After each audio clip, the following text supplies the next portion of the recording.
Bonjour à tous, bonjour à vous mesdames et messieurs, merci de nous retrouver ce matin sur votre antenne, sur Equinox Télévision avec 10-12, le Zénith qui commence à l'instant et l'une des premières questions à laquelle nous sommes encore, qui est encore suspendue à nos lèvres ce matin, c'est de savoir que fait exactement le ministre de l'administration territoriale dans les affaires de la Fédération camerounaise de football. Comment comprendre qu'il y ait un nouveau bureau exécutoire, provisoire, exécutif autant pour moi, et provisoire qui a été mis en place hier à travers une réunion initiée par visioconférence et rendue déjà publique qui voilà, a souhaité remettre à plate couture les réalités existantes autour de la Fédération camerounaise de football. Que tard dans la nuit, on a effectivement eu ce document, ce message fax du ministre de l'administration territoriale Paul Atangandi demandant le surseoir à toute réunion ou encore toute initiative.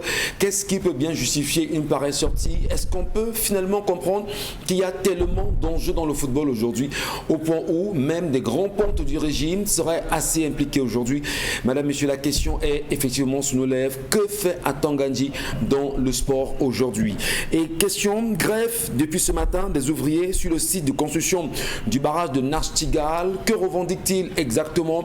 Quelles sont les plaintes qui sont effectivement restituées aux dirigeants? Pourquoi une énième grève? Et nous parlons encore de grève aujourd'hui. Effectivement, au Cameroun, qu'est-ce qui explique autant des révoltes des peuples camerounais sur plusieurs points quand même assez importants et stratégiques du Cameroun? Et autre grève, à partir du 8 février prochain, les enseignants du supérieur vont entrer à nouveau en grève, demandant au ministre d'État, ministre de l'enseignement supérieur, monsieur Jacques Famendongo, de revoir, le professeur Jacques Famendongo, de revoir exactement les paiements des émoluments et des prestations, notamment cette prime qui leur a accordé pour la recherche et la modernisation, bien sûr, cette recherche au Cameroun est donnée par le chef de l'État. Ils revendiquent et disent-ils encore qu'ils sont un peu plus de 2000 aujourd'hui à ne pas profiter ou à ne pas recevoir ce montant. Bienvenue à vous, madame, messieurs. Les questions sont urgentes au Cameroun. Tellement de sujets qui sont, on va dire, entre autres, restitués, mais interpellant chaque Camerounais à se demander quelle reconstruction du Cameroun voulons-nous, quel Cameroun voulons-nous pour l'avenir. La grande famille est là, Charlamel, Bombo, Karine, Dominique, ensemble unis pour la même mission. Madame, messieurs, restez avec nous jusqu'à 12h, vous serez encore servis. Charlamel Bachou, bonjour. Bonjour, monsieur Michel Ngachou, bonjour à tous les téléspectateurs. Karine Santia, bonjour à vous et bienvenue ce matin. Bonjour Michel Gachou et bonjour aux téléspectateurs. Encore fier d'être avec Bonbon Bengan Kenji qui nous fait le plaisir, l'amitié de là ce matin. Bonjour Mobok et bienvenue. Bonjour monsieur Ngachou Numba, bonjour à vous chers téléspectateurs. Comprendre en même temps le Cameroun d'aujourd'hui, ses grandes réalités. Nous tenterons aussi avec vous d'aller plus loin pour respecter véritablement les éléments qui nous interpellent dans cette édition. Vous aurez tout à l'heure la colère exprimée par Charlamel Bachou, l'histoire du jour dans un instant avec Dominique Audrey, à qui nous disons déjà bonjour et bienvenue Dominique. Bonjour Michel, bonjour téléspectateurs. Ce matin, je vous raconte une histoire assez particulière parce qu'elle met en scène un couple. Donc c'est la dame qui nous écrit, elle dit qu'elle est un peu apeurée, elle ne sait pas comment son mari prendra la chose. En fait, son mari a perdu son travail, ça fait sensiblement 5 ans. Et depuis les 5 années, elle travaille pour une organisation internationale. Elle réussit à glaner suffisamment d'argent pour pouvoir gérer la famille. Donc son mari fait des petits jobs de temps en temps. Sauf que là où elle travaille, l'un de ses supérieurs hiérarchiques lui a dit, connaissant sa situation, je sais effectivement que votre mari ne travaille pas, mais je suis prêt à faire quelque chose pour que votre mari ait un emploi. La seule condition, c'est qu'on se mette ensemble et après, votre mari aura un travail. La dame, elle dit qu'elle est tentée, elle est vraiment tentée d'ouvrir ces portes-là à son mari, mais maintenant, elle ne sait pas. Est-ce qu'elle devrait dire à son mari que, en réalité, j'entretiens une relation pour que tu puisses avoir un travail, ou alors, elle le fait en cachette sans que son mari ne le sache jamais et qu'il reçoive simplement un appel pour lui dire que votre CV a été accepté pour telle ou telle autre entreprise. Et la question est de savoir, est-ce que ce genre de situation se pose généralement dans les couples où l'un des partenaires se donne pour que le couple émerge? Question assez importante ce matin, Dominique Audrey. Les Camerounais qui nous regardent et les Africains en même temps peuvent bien sûr nous donner leurs avis sur les plateformes connues. Si jamais vous n'êtes pas encore abonné sur la page Equinox TV, allez rapidement le faire et laissez-nous bien sûr vos commentaires en direct, puisque l'émission est également en direct sur les réseaux sociaux, notamment sur Facebook. Laissez-nous vos commentaires. Comment feriez-vous si jamais vous, madame, votre mari n'avait pas d'emploi et que votre patron en vous impose en même temps d'avoir une liaison avec lui afin de donner un emploi à votre mari?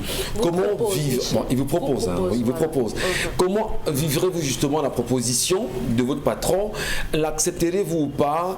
Comment pouvez-vous sauver votre famille? Peut-être en allant à votre patron ou pas. Quelle est bien évidemment votre attitude? Et vous, monsieur, quel conseil pouvez-vous bien sûr donner aux femmes sur cette question? Accepterez-vous que votre femme soit en relation avec son patron afin que vous puissiez avoir votre travail? Laissez-nous bien sûr vos réponses, nous vous lirons et Karine Sontia s'en occupera. Effectivement, c'est une question qui est assez importante, Dominique Audrey, Karine Sontia. Est-ce que c'est raisonnable quand même que le patron vous tende la main de cette façon-là en vous disant mais je sais que votre mari n'a pas de boulot, mais moi je peux vous lui trouver un boulot, mais moi j'ai de l'aversion pour vous, mettons-nous ensemble et puis on verra. Comment est-ce que le patron a fait pour savoir que le mari de cette femme n'a pas de boulot? Je sais pas, ça dépend certainement des rapports qu'ils ont entre patron et employé. Ou alors elle en a parlé avec des collègues et vous savez qu'il y a des patrons qui sont très espions et qui auprès de nous ont des espions quoi, ouais. Qui réussissent à avoir des émissaires et qui leur donnent toutes les informations. Ça veut dire que certainement elle a échangé avec une de ses collègues en disant que mon mari ne travaille pas depuis et puis c'est moi qui fais tout dans la maison, ça commence quand même à être lourd et tout, je ne suis plus aussi forte que ça, et puis la dame a essayé de porter l'information à la haute hiérarchie qui a décidé ok, on peut donner un travail à votre mari, mais la condition c'est que moi, je ne suis pas très d'accord avec le fait que cette femme accepte cette condition. Et de toutes les façons, moi, je ne suis pas très d'accord. Non, je ne suis pas d'accord. Je ne suis pas d'accord. Très bien. Et je ne supporterais même pas de rester dans la même entreprise et regarder encore en face ce patron. Vraiment pas du tout. Tout est question de bienséance et de bon sens. Dans ce genre de cas, moi, je préférerais démissionner et dire à mon mari que je ne peux plus continuer à travailler là-bas. Parce que dans ce genre de situation, si vous acceptez une fois en pensant que ce sera seulement pour une fois ou pour une nuit, il pourra prendre goût et ça deviendra tout le temps. Votre mari va commencer à travailler là-bas et puis vous allez continuer à être sa maîtresse et ça ne va jamais s'arrêter. Sinon, ce sera des chantages ou encore il y aura une collègue qui va le savoir et va commencer à vous menacer de le dire à votre mari et ainsi de suite et ainsi de suite. Moi, je préfère me séparer. Je n'aime pas être dans des situations où j'ai deux choix à faire. Quand il y a dilemme, je quitte les deux et je me repose parce que dans cette situation, je pense qu'elle a quand même elle a un travail qui lui permettra de travailler un mois, avoir son salaire et de lancer son propre business parce que là-bas au moins elle n'aura pas l'occasion d'avoir quelqu'un qui lui dira que avant d'acheter ta tomate tu dois me donner ça par exemple. Donc je ne suis pas partante pour ce genre de conditions. Ça pourrait être ça, que ça pourrait être une autre secte pernicieuse. Donc vraiment pas du tout. On ne sait pas ce que ce patron a vu sur cette femme de manière spirituelle qu'il cherche à récupérer. Il y a des gens comme ça qui ont des bonnes étoiles et qui en entreprise font du bon boulot et vous savez que vous pouvez la garder pour avoir davantage. Sauf que pour garder cette femme davantage, le monsieur pose une condition qui, ma foi, semble être vraiment pervers. Et ça, c'est de la perversion en milieu professionnel. Beaucoup de femmes le vivent aujourd'hui. Elles peuvent être mariées ou pas, mais elles sont parfois confrontées à cela. Certaines ont même succombé à la tentation et parfois même aux énormes pressions qui sont souvent effectuées par leur patron afin de pouvoir continuer à travailler dans cette entreprise. Mais je peux vous dire que ça ne vous rend jamais joyeuse. C'est bien évidemment important de le dire, Karine Sontia. Vous, madame, qui nous regardez ce matin et qui avez cette situation, comment avez-vous vécu la proposition de votre patron? Comment l'avez-vous accepté? Qu'est-ce qui vous a fait? Qu'est-ce qui vous a dit concrètement pour vous amener à vous convaincre? Et quand vous regardiez la situation de votre mari, qu'est-ce qui vous a amené à vous dire il faut forcément faire quelque chose pour lui?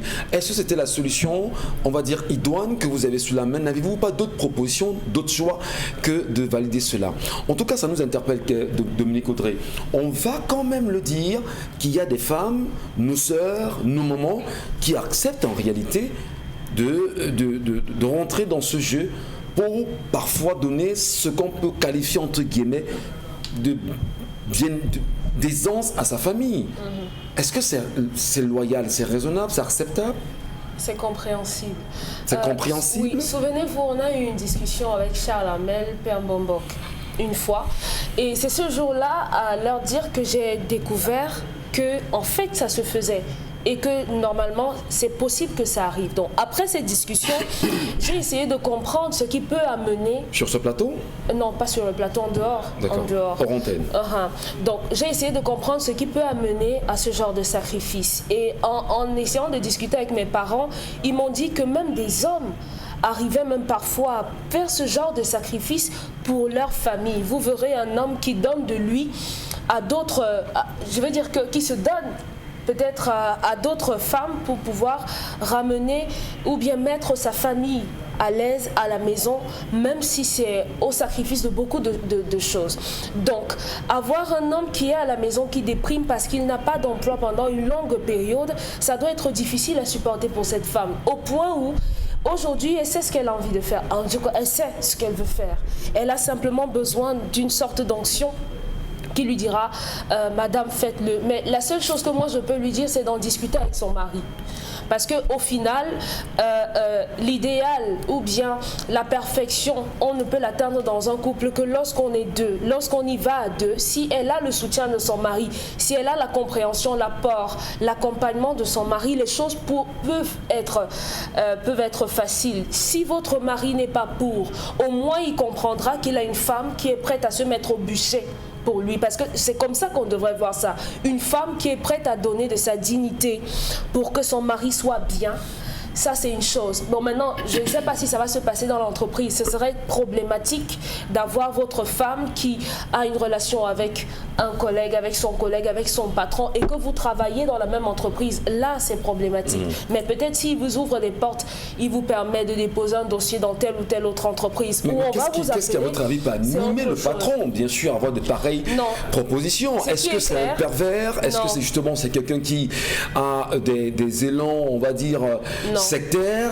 Qu'est-ce qui peut amener un patron à se dire je vois mon bonheur dans une femme mariée? Ne devrait-il pas avoir peur quand même? Ce qui est logique, ce qui est logique, c'est qu'il ne s'est pas levé comme ça pour venir le lui dire. Comment ça? Ce qui est sûr, il y a eu des affinités entre tous les deux. Ouais. Ça ne sort pas de nulle part. Il faudrait qu'ils aient eu des discussions, qu'ils aient eu un certain nombre de choses pour que cet homme en arrive à lui dire voilà, au-delà d'un certain nombre de choses, moi j'ai envie d'être avec toi.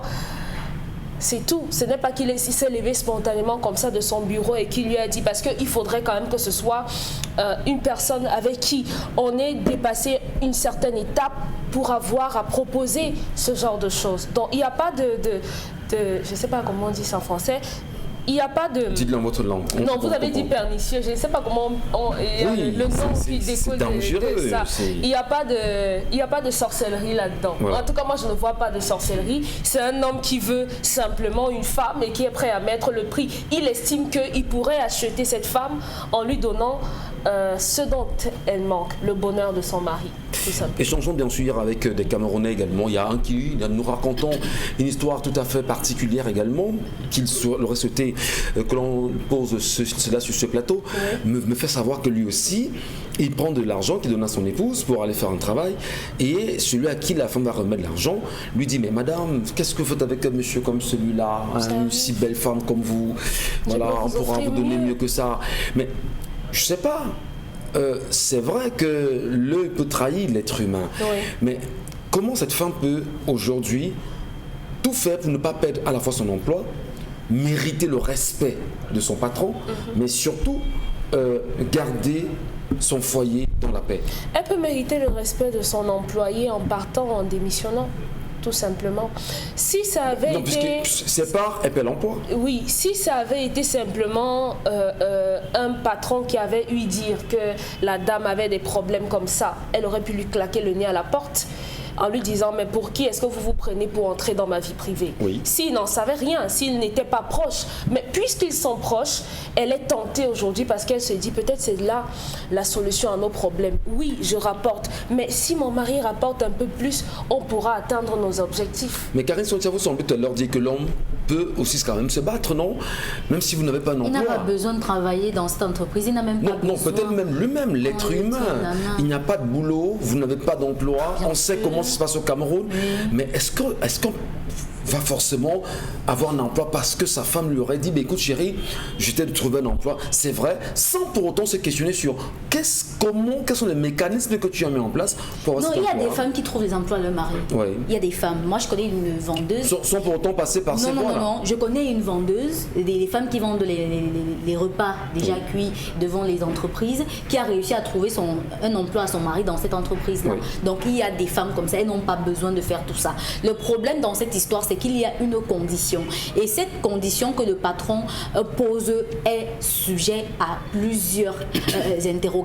Parce que il y a que la femme elle-même, elle réagit comme quelqu'un qui voulait d'abord. Non, elle pose la question comme Dominique Odor l'a dit. Peut-être elle voudrait qu'on lui dise que non, Voilà. vas-y. Non, moi je ne peux pas le lui dire en fait. Je ne peux pas le lui dire. Si elle y va en disant que, en tout cas c'est une fois, non, je vous assure que ça peut bien se passer. Le patron dit qu'il veut d'elle totalement. Et après, son mari aura l'emploi. Si c'est dans cette entreprise, comment ils vont se voir? Et après, vous savez qu'il y a un sentiment de culpabilité qui anime toutes les personnes qui viennent de commettre un péché. Oui. Et quand ils retrouvent la personne à qui ils ont fait du mal, même si la personne n'est pas au courant, eux-mêmes ils manifestent. Très bien. Donc je ne trouve pas cette affaire vraiment normale. Et elle n'a même pas à le faire. Elle peut même démissionner si elle le veut. Elle n'est pas obligée, son mari et elle ne sont pas obligés d'accepter le oui monsieur pour vivre.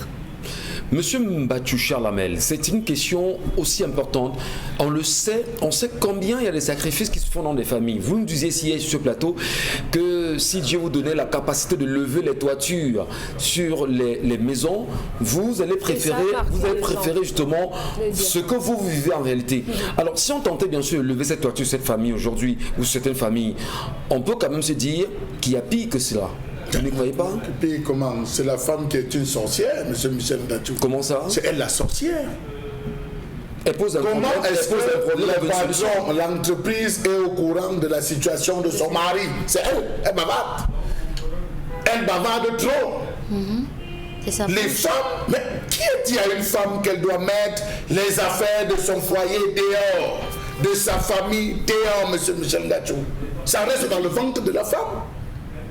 La femme est le magasin par excellence de toutes les réalités de la famille. Pourquoi la nomme-t-on ministre de l'Intérieur? Parce que c'est elle qui gère tout, monsieur Michel Ngachou.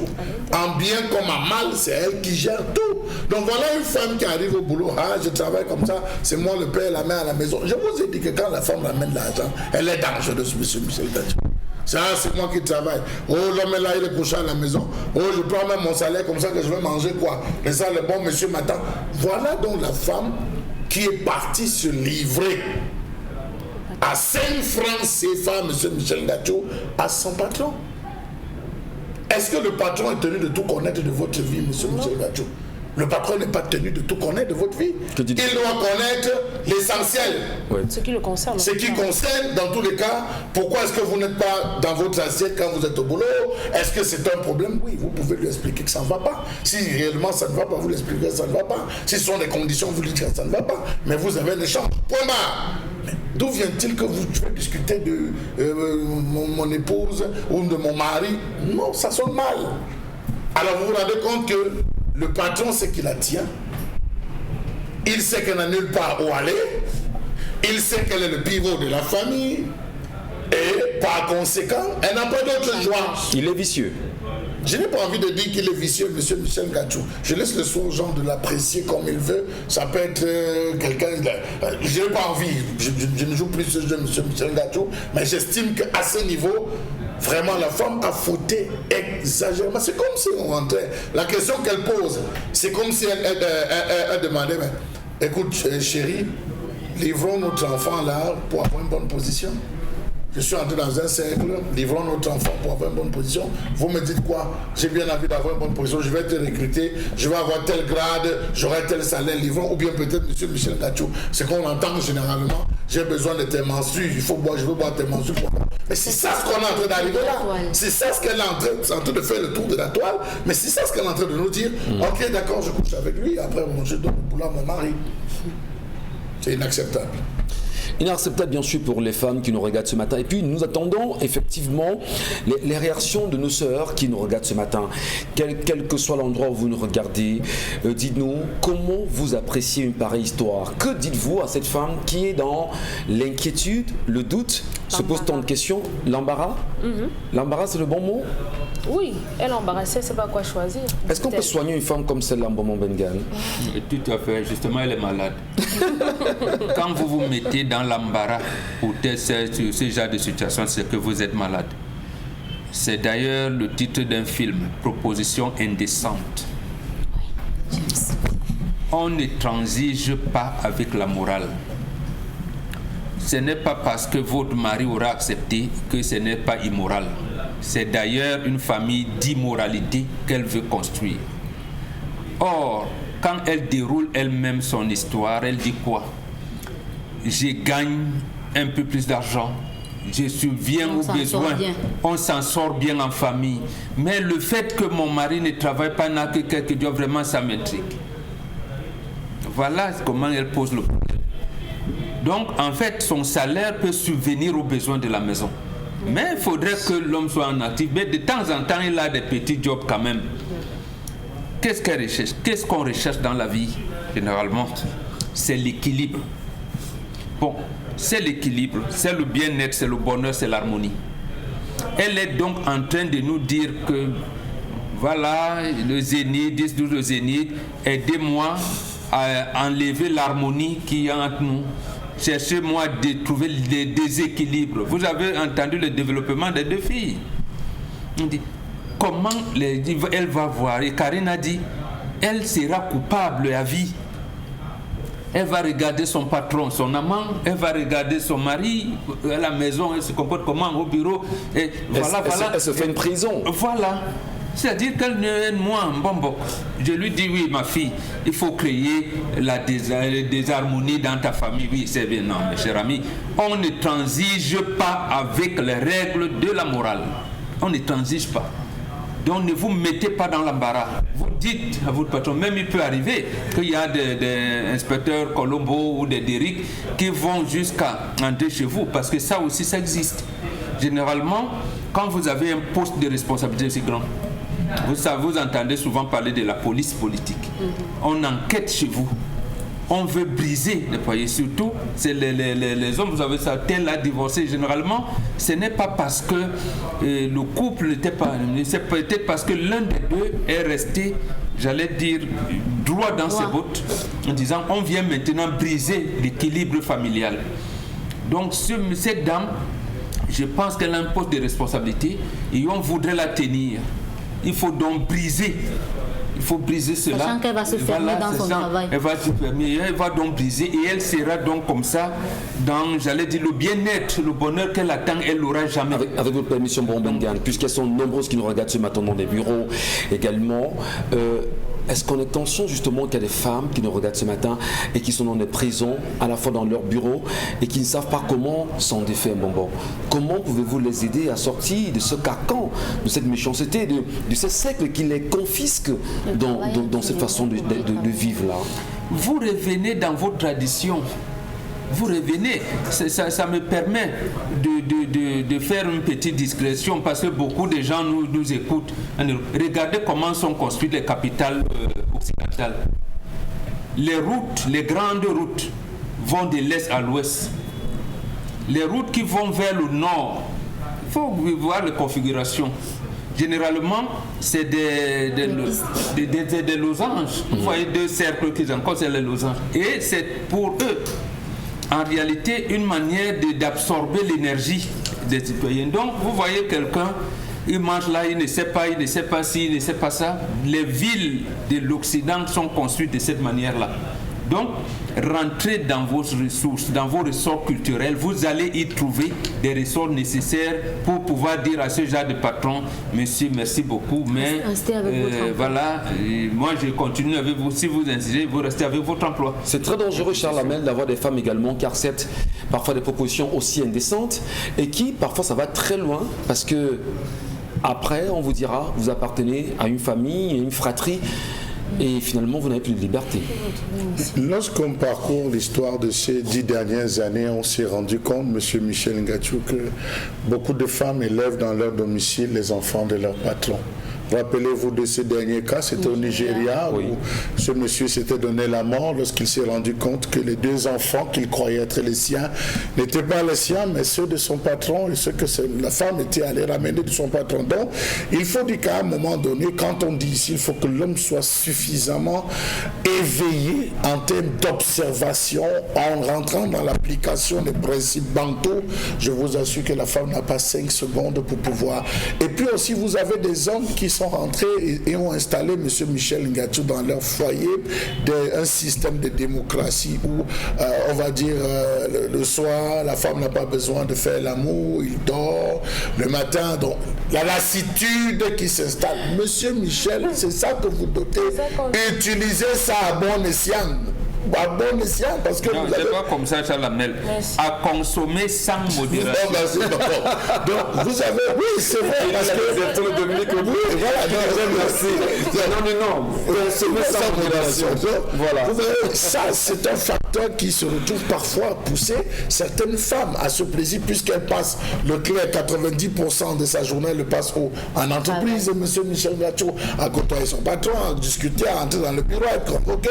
Donc, c'est un milieu, un cercle. Le soir, il y a l'afterwork qui est devenu aujourd'hui quelque chose d'assez imposé. Dès qu'on finit le travail, on va s'asseoir quelque part, on prend un pot et puis on est à la maison. Donc, vous vous rendez compte qu'en rentrant, elle dit « Je suis fatigué, je n'ai pas le temps. » Elle sort d'où? À quelle heure? Donc, je pense que c'est aux hommes aussi qui nous regardent de renforcer ce cocon et d'être beaucoup plus présent, M. Michel. Et chaque homme a un honneur à défendre. Parfois, il faut défendre cet honneur même au prix de votre vie, au prix des sacrifices, M. Michel. Certains sacrifices, il faut défendre cet honneur. Merci beaucoup, M. Charlamel Mbachou. Merci également à vous, mesdames et messieurs, vous qui êtes fidèles de ce programme. Vous êtes très nombreux à nous laisser tant de messages. Nous vous saluons des endroits où vous nous regardez ce matin. Merci à ceux et celles qui, à travers l'Australie, l'Europe, la France, les États-Unis et même ici au Cameroun, dans des petits villages, dans des petits groupements. Merci à vous de rester présent sur Equinox Télévision. Mais surtout, il est important d'ouvrir grandement les oreilles parce qu'en réalité, au-delà de l'information, nous sommes aussi dans la culture, dans l'éducation, en espérant que les informations ou les conseils ici portés tombent dans de bonnes oreilles. Dans un instant, madame, monsieur, autre sujet, mais surtout un sujet de colère, avec Charlamel.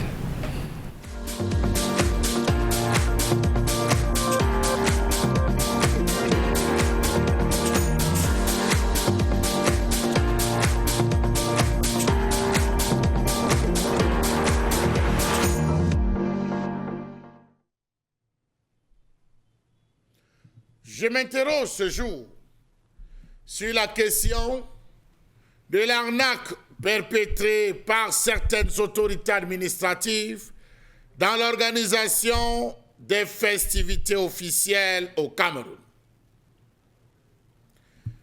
Le thème retenu pour cette fête de la jeunesse 2021 est jeunesse, résilience, défis et opportunités en temps de Covid-19. À voir le thème, on se pose même la question de savoir à quoi servent même ces multiples thèmes qui sont parfois arrêtés dans la gestion des différentes réalités de notre pauvre pays. Comment comprendre le racket qu'opèrent certaines autorités administratives à l'approche de certaines fêtes comme le 11 février en ce moment? Comment comprendre que certaines autorités administratives vont jusqu'à exiger des fortes sommes à l'endroit de certains opérateurs économiques et responsables locaux? Rappelons-nous il y a quelques jours de celui du sous-préfet de la commune de Méry qui exigeait des contributions financières aux autorités pour l'organisation de la 5e fête de la jeunesse.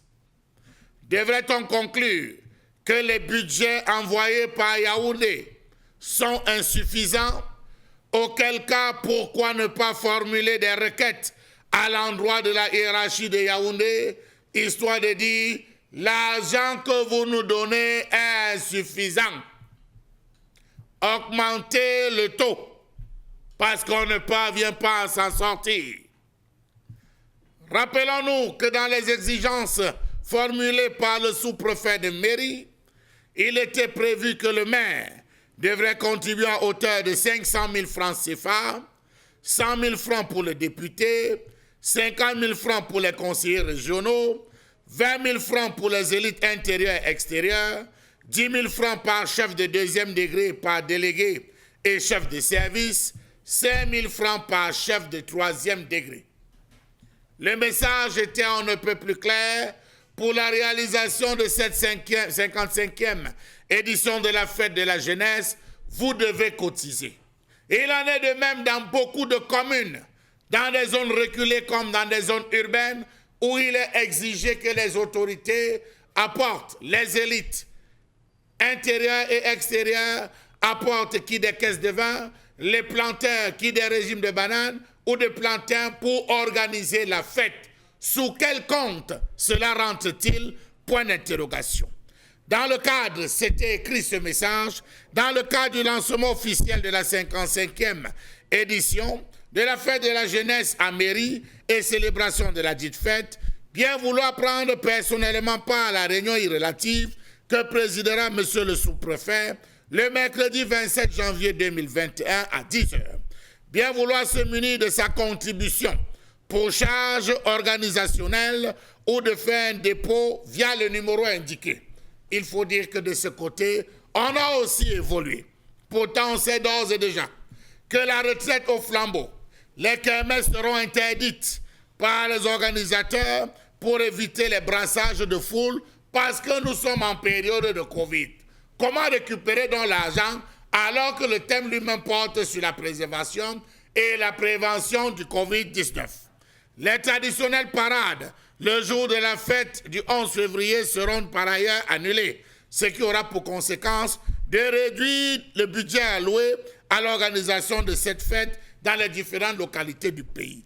D'où vient-il donc que certaines autorités administratives prennent encore sur elles d'exiger qu'il y ait des contributions pour des repas, pour des soirées, des festivités, entre guillemets, annulées? D'ailleurs, il faut préciser que dans pratiquement toutes les localités, le sous-préfet est le président du comité d'organisation. Pourquoi? Point d'interrogation. Comment comprendre que ce soit de la poche des élites que la réception du sous-préfet soit organisée? Comment comprendre ce braquage devenu institutionnel dans certains arrondissements? On le vit le 11 février et le 20 mai, au moment où, dans ces arrondissements, les enfants sont assis à même le sol en classe. Il n'y a pas d'eau, pas d'électricité, pas d'aliments pour apaiser la famine. On se retrouve à cotiser pour boire, à cotiser pour festoyer. Quelle horreur dans ce pays.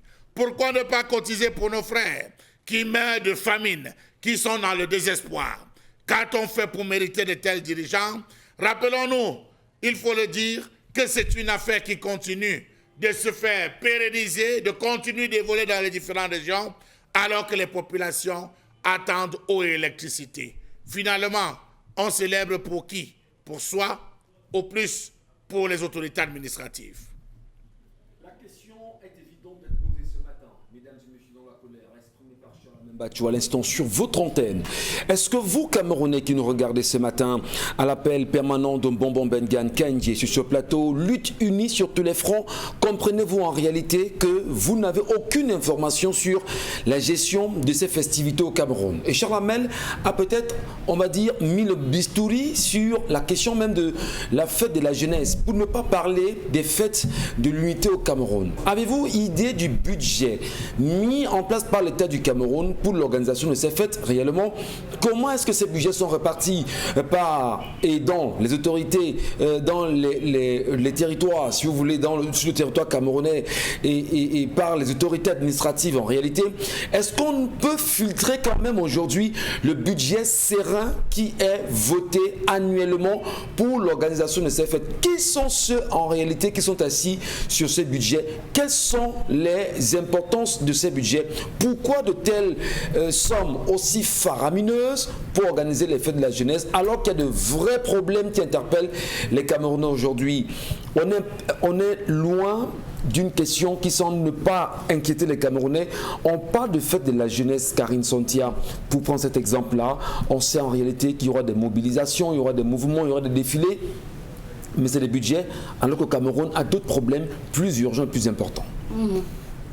Ne devrait-on pas s'en inquiéter quand même? Oui, on doit s'en inquiéter, on doit beaucoup s'en inquiéter parce que lorsque vous faites un pied en arrière, faites un pas en arrière dans votre passé, vous vous souvenez quand même que vous ayez fait vos études primaires ou secondaires en campagne ou bien dans les grandes villes, il y avait quand même une certaine effervescence à cette époque-là. Avec la fête du 11 février. Que ce soit le 11 février ou le 1er mai, quand c'était le 11 février, on défilait à la place de la chefferie supérieure et puis quand c'était le 20 mai, on allait défiler à Tchan.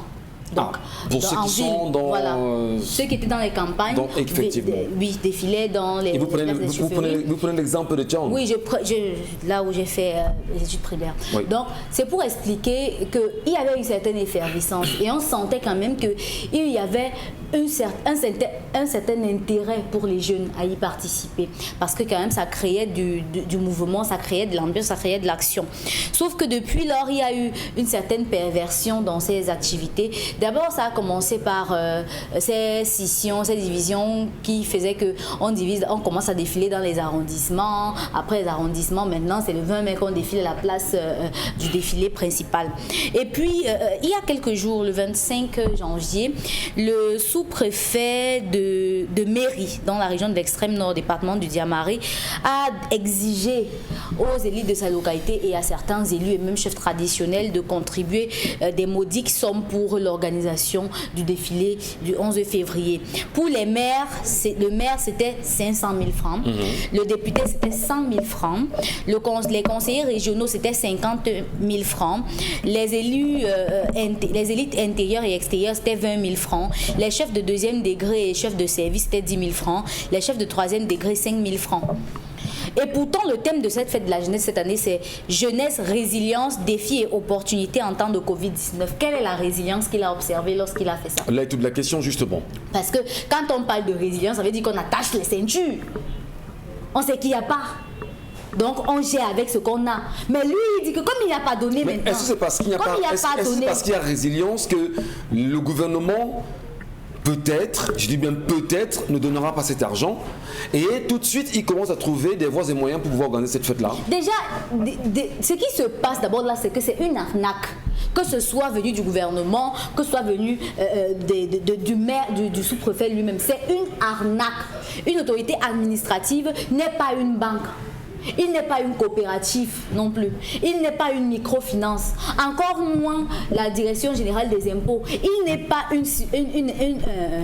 comment je vais dire ça, une institution capable de recevoir de l'argent des élites. C'est pour en faire quoi? Au point où le maire vient donner de l'argent à la sous-préfecture pour qu'on organise le défilé. Celui qui est chargé d'organiser les défilés, en principe, c'est le délégué régional de la jeunesse et des... C'est quoi l'éducation civique? De la jeunesse et de l'éducation civique. Voilà, c'est lui qui est chargé d'organiser les défilés dans ce genre de localité. Ouais. Comment est-ce que le sous-préfet s'en charge et demande aux gens de donner de l'argent? Ça veut dire que c'est de l'arnaque, il veut espier les populations. Et lorsqu'il stratifie, vous voyez bien qu'il fait ça en fonction des revenus. Donc, le projet du maire ne sera plus reprofiler les routes et autres, mais ce sera maintenant de contribuer pour la fête de la jeunesse. Le projet du député ne sera plus de mener à bien les comment ils appellent ça encore? Je perds vraiment les mots ce matin. Ce sera maintenant de contribuer. Les micro-projets, ce sera un micro-projet du député sera aussi de contribuer pour l'organisation de la fête de la jeunesse. Qu'est-ce que ça apporte après le défilé? Quand on finit de défiler, ça donne quoi? Vous vous êtes déjà posé cette question? En réalité. Quand on finit maintenant de défiler, qu'est-ce que ça donne à ces jeunes qui sont allés défiler aujourd'hui? Qu'est-ce que ça donne? Parce qu'on a quand même des instances au Cameroun qui sont chargées d'encadrer les jeunes. Mais quand vous voyez qu'il n'y a même pas d'encadrement et qu'on invite les jeunes chaque fois à défiler avec un thème un peu pompeux, ça nous pousse à croire que en fait, c'est des organisations qui ne font que occasionner des détournements ou des dépenses inutiles. Très bien. Est-ce que les Camerounais qui nous regardent ce matin se sont posé la question une fois, à savoir véritablement que nous apporte la fête de la jeunesse? On le sait très souvent, à la veille, le chef de l'État peut livrer un discours à la jeunesse camerounaise, mais le défilé qui suit le lendemain, exactement qu'est-ce que ça rapporte aux Camerounais? Ou encore le budget, l'argent qui est décaissé, à quoi ça sert véritablement? Mais comment comprendre surtout, Dominique Audrey, que ce soit les autorités administratives qui font, autant pour moi, qui s'y mettent d'ailleurs dans les quêtes des élites, etc. Cet argent-là, est-ce qu'on ne peut pas, puisque nous dénonçons cette réalité ce matin, est-ce qu'on ne peut pas interpeller en réalité, si vous voulez, la CONAC, qui fait un travail important, les autorités, la justice quand même enquête là-dessus, sur des faits comme ça? Parce qu'ils ont demandé de l'argent. On a un cas, celui que Karen Sonsa vient d'illustrer. De mairie. Effectivement. Est-ce qu'il y a des normes... Vous voulez que je vous donne des cas que je connais personnellement? Non. Est-ce qu'il y a des interdits par rapport à ça? Je veux dire qu'aujourd'hui, on en parle parce qu'on a mis ça au carrefour. Ouais. C'est de coutume. Et vous avez parlé de résilience tout à l'heure. Certainement, en demandant 500 000 au maire, on fait preuve de résilience. Qu'est-ce qui vous dit qu'avant, le maire ne donnait pas plus? Ne donnait pas plus, ça c'est peut-être c'est ça également, la résilience de leur dire, bon, voilà, on n'a pas d'argent, il y a eu Corona et tout. Donc maintenant, par magnanimité, on acceptera que les chefs ne donnent que 5 000 francs, que les maires ne donnent que 500 000 francs, que tel autre corps ne donne que 200 000 francs. On sera rendu dans quelques jours à la 55e édition de la célébration de la fête de la jeunesse au Cameroun. Et si on doit s'asseoir et faire un round-up ou bien faire un playback de tout ça, il n'y a rien. Parce que cette fête de la jeunesse n'est que festivité, défilé, danse et tout. Pourtant... Jour férié. Voilà aussi le bon côté. Sauf que cette journée est censée être la journée où on accorde de l'importance et on remet en scène les droits des jeunes. On débat sur l'importance. Quand on a fini de danser, de faire du théâtre et tout, est-ce que les jeunes savent quels sont leurs droits? Est-ce que les jeunes à ce moment-là savent en quoi est-ce qu'ils sont importants pour le pays? Je ne pense pas. Je ne pense pas. Peut-être vous savez, quand on était à l'école, on nous donnait 150. Quand on finissait, on nous donnait les sucettes et tout. Peut-être c'est ça. C'est pour ça qu'on demande le budget. Mais en réalité, c'est vide de sens. Du moins, c'est vide de contenu, pas de sens. Parce que célébrer la jeunesse, c'est une très bonne chose, c'est parfait. La symbolique avec le flambeau qu'on allume et tout, gna gna gna gna, d'accord. Mais après, qu'est-ce qu'on met là-dedans? C'est un peu comme le pain du 8 mars. C'est pareil. Rien dedans, rien du tout. Les femmes vont aller, elles vont défiler, on va les ramasser dans les caniveaux le lendemain. Basta. C'est tout. Est-ce que les femmes savent quels sont leurs droits? Est-ce que les jeunes savent en quoi est-ce qu'ils sont importants pour le Cameroun? Est-ce qu'on écoute même les jeunes justement? C'est un jour d'expression justement. Est-ce qu'on écoute les jeunes véritablement dans ce pays? Quelles sont les plateformes qu'on aménage ce jour-là pour que les jeunes s'expriment? Oui. Pourquoi ne pas avoir une fête de la jeunesse où on réunit tous les génies camerounais, tous les inventeurs camerounais et on leur offre une tribune au niveau de la télévision nationale financée avec nos impôts pour que cela fasse valoir ce qu'ils savent?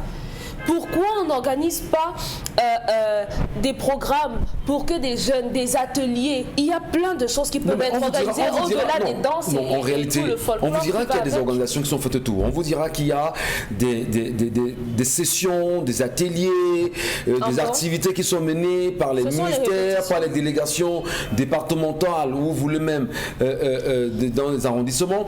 On vous dira que ça se fait en réalité, Dominique Audrey. Mais fondamentalement, oui, puisque la question qui nous intéresse ce matin, c'est de savoir l'argent qui est collecté.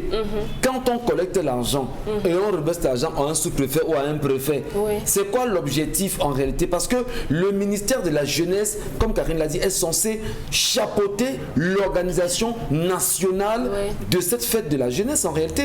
Et il y a un budget pour ça. Il va remettre la peinture là où il va s'asseoir.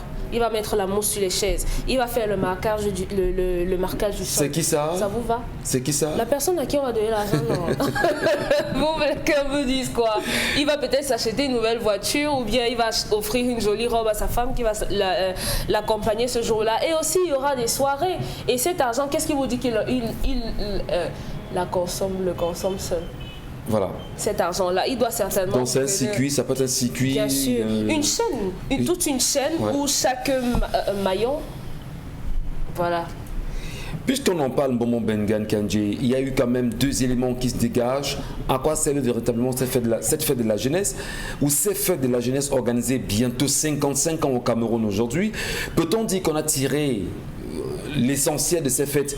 Peut-être, je ne sais pas trop, parce que les jeunes bientôt auront 55 ans. Mais à côté de ça, comment peut-on comprendre qu'on profite d'une pareille célébration pour arnaquer les Camerounais, les élites et parfois même les autorités, comme ça a été restitué ce matin?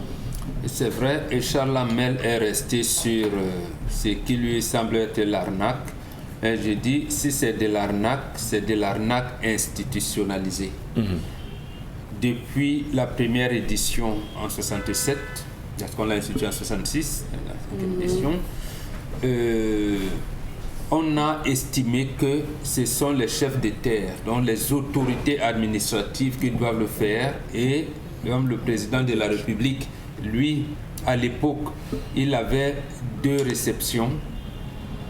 Une réception le 1er janvier pour la fête de l'indépendance, et le 1er octobre pour la fête de la réunification. Il fallait donc trouver quelque chose pour les jeunes. Et l'État du Cameroun donnait à chaque sous-préfet, à chaque chef de district, parce que les districts existaient à l'époque, à chaque préfet, une certaine commodité pour après fêter. Avant même d'arriver à la fête, il y avait ce qu'on appelait les soirées, les semaines de la jeunesse, donc et les soirées culturelles. Les soirées culturelles, retraite au flambeau, un certain nombre de choses. Donc aujourd'hui où l'État dit qu'il n'a plus d'argent, on s'est fié aux élites, aux maires, aux autres pour accompagner l'État. D'un cas comme de l'autre, je ne trouve pas quelque chose de fondamental. C'est une fête, j'allais dire, à bannir, à enlever du calendrier. D'abord, le 11 février, c'est une date, j'allais dire, de commémoration de la mort du Cameroun. Ce jour-là, le 11 février 61, on a divisé le Cameroun, on l'a émietté. Donc aujourd'hui, le Cameroun se trouve dans une situation où la communauté internationale vient nous dire que célébrez votre partition. Donc en fait, on devait questionner le problème anglophone aujourd'hui. C'est le 11 février 61 qu'on a dit le Northern Cameroun se rattache, ainsi de suite, ainsi de suite. 11 février 61. 11 février 1961. Oui, oui. Pour aboutir à ce que les gens chantent souvent, encore de Fumban, de Juillet, et la constitution du 1er septembre 61, ainsi de suite, ainsi de suite. Donc, en fait, c'est une journée de deuil. C'est une journée de deuil qu'on a voulu transformer en journée de fête. Donc, et là, ça ne doit pas. Quand vous allez, vous tuez la jeunesse, quand un jeune meurt, d'habitude, dans nos traditions, on ne mange pas. On questionne l'avenir. Mais vous venez prendre le jour où on a dit que votre pays doit être passionné. On prend une partie, on envoie au Nigeria. On vous dit, vous aujourd'hui vous êtes Nigérian, vous aujourd'hui vous êtes Camerounais. Bon, ceux qui sont restés au Cameroun, on verra ensemble comment vous allez vivre. On ne l'a jamais, on n'a jamais résolu ce problème jusqu'à aujourd'hui. Et on vous dit fêtez. Allez fêter. Donc quand Aïdio le fait, il le fait avec, j'allais dire, un peu de banditisme politique. Subtilité. Pas de subtilité, c'était le banditisme politique puisqu'il a mis les gens en prison. Quand il veut venir avec le parti unifié, les bébés et Yidi, les Maïmama Tibé, un certain nombre de choses, et même l'ancien président, il y avait de l'Assemblée nationale, le premier d'ailleurs, Daniel Kemayou, avait eu des problèmes. Parce qu'ils étaient contre l'orientation de ce parti unifié. Non, mais bon, il est venu avec une main de fer, il a maté, il l'a institué. Et son successeur est donc dans la même logique où il faut, j'allais dire, frigorifier le cerveau des jeunes. On vous amène à danser et aujourd'hui encore c'est plus grave. Qu'est-ce qu'on va danser à l'école? Incroyable. Et coller la petite, et vrou-vrap, des choses comme ça. En fait, le gouvernement camerounais est en train de tuer sa jeunesse elle-même. Vrou-vrap, vrou-vrap. Bon, dans un pays qui a des gens comme Francis Bébé, comme Manu Dibango, comme Talandré Marie, comme Eco Roosevelt et tout, et vous acceptez ça, voilà, le coller la petite. Et c'est vrai, on chante même ça dans tout ça. Ça, c'est des conneries terribles. Ajoutez donc à ça cette arnaque. Et en période de Covid, je pense que le chef de l'État n'a pas célébré les vœux. Il n'a pas présenté les vœux ni à la presse, ni au corps constitué et tout. L'année dernière, on n'avait pas. Voilà et tout. Le chef de l'État parle à la presse dans ce pays. Pourquoi ne peut-il pas dès maintenant dire que même le 11 février, là, et Covid dedans, bon, vraiment rester à la maison? Au moins cet argent-là... Pour sauver la jeunesse, peut-être. Il n'y aura pas de KMS, il n'y aura pas de célébration, il n'y aura pas de KMS, pas de défilé. Il n'y a pas de défilé. Il n'y aura pas. Voilà, mais pourquoi on il n'y aura pas cette année, c'est ce qu'on doit comprendre. Avec le Covid, il n'y en aura pas. Avec le Covid, c'est ce qu'on a appris. Voilà. Avec le Covid, on attend justement une note officielle, mais on a appris dans les recoupements qu'il n'y aura pas d'événement à cause du Covid. D'accord, on attend de voir. Mais en attendant, il y a des collectes qui se font déjà. Voilà. Peut-être c'est pour des soirées privées. Non, peut-être qu'on va rentrer. Et même les soirées privées, effectivement, nécessiteraient d'avoir des personnes qui vont se retrouver. Et là, il faut lutter contre le Covid. Non, ils vont se protéger, non. C'est entre ces temps-là. Voilà, donc en réalité, je pense que nous devons, dans notre rôle d'information et d'éducation, nous devons apprendre à la jeunesse camerounaise de commencer à dire non à certaines orientations politiques de la nation. Oui. Par exemple, questionner le 11 février 61, c'est une date de commémoration de la partition du Cameroun. On en est encore là aujourd'hui. La crise anglophone est là. Et on vous plaint de parler de résilience. Et même je pense que les enseignants vont nous expliquer ce que veut dire résilience. Résilience veut dire qu'en fait, nous n'avons pas été capables de vous apporter un épanouissement sur le plan économique. Donc, accepter de souffrir, c'est ce que ça veut dire la résilience. C'est que bon, voilà, nous on ne va pas, on ne va rien revendiquer et on va prier Dieu. Peut-être que Jésus et Mahomet et Bouddha vont se retrouver au ciel un jour, ils vont nous relever. Donc, soyons comme ça et restons en paix, comme on dit. Et non, il faudrait que la jeunesse n'accepte plus ce type de comportement. On doit se mobiliser. On doit se mobiliser, lutte unie sur tous les fronts. L'expression, bien sûr, reste encore d'appoint et surtout d'actualité. Merci à ceux et celles qui, à l'instant, prennent, bien évidemment, on va dire, le regard avec 10-12, le Zénith, votre talk show qui, chaque jour de lundi à vendredi, vous accompagne. Madame, Monsieur, n'oubliez jamais qu'il est important de se réveiller, mais surtout, comme on aime à le dire, allumons nos cerveaux. Dans un moment, on se reparle.